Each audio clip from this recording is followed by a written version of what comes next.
কালীনগর গ্রামের ছেলে অন্তর বাবা মায়ের বড় সন্তান। পড়াশোনায় তেমন ভালো ছিল না, কিন্তু তার মন ছিল মুক্ত পাখির মতো, সবসময় ঘুরতে ভালোবাসত। তার শৈশবের সবচেয়ে কাছের সাথী লীনা। তারা দুজন যেন একে অপরের ছায়া।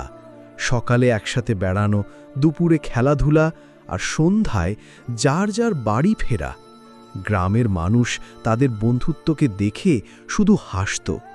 কেউ ভাবতেও পারেনি এই হাসি একদিন ভালোবাসায় রূপ নেবে।